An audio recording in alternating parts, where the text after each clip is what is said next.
Monsieur Broussy, vous avez travaillé donc sur un fameux rapport dont on a parlé tout à l'heure, que vous avez remis en septembre. Est-ce que vous pourriez nous en rappeler les différents axes, les grands points?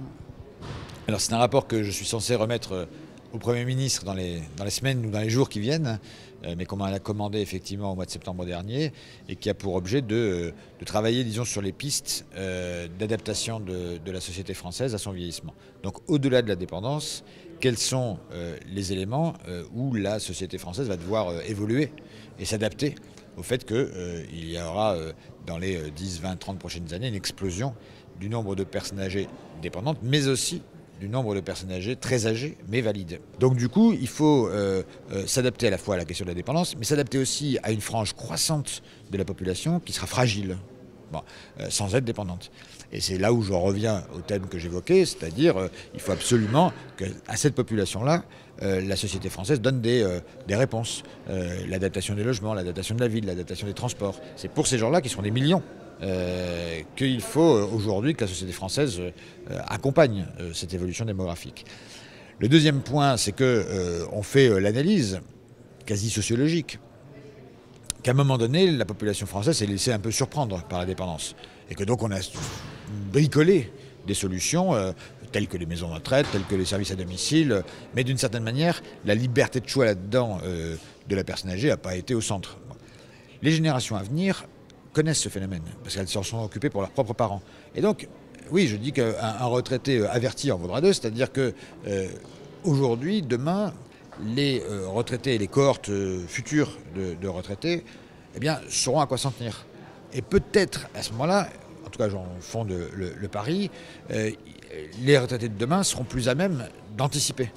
Et peut-être qu'à 75, 80 ans, ils vont se poser la question de leur logement. Ben voilà, mon logement n'est pas adapté au vieillissement, donc à 75 ans, je déménage. Ou à 75 ans, j'adapte mon logement.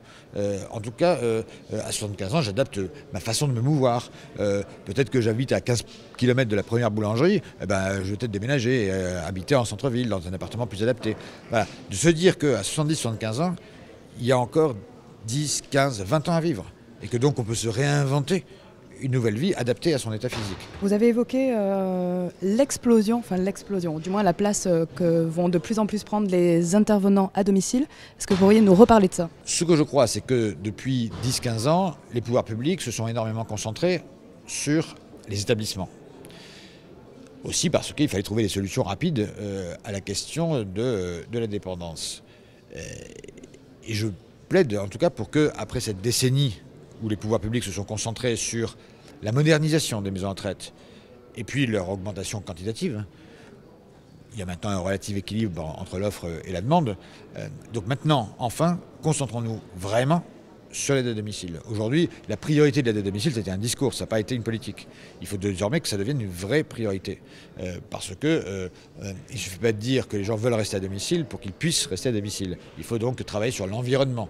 Et c'est tout l'objet du rapport que j'ai rédigé, c'est de faire en sorte de créer les conditions, logement, urbanisme, de créer les conditions pour que le plus grand nombre de personnes âgées puissent effectivement rester chez soi.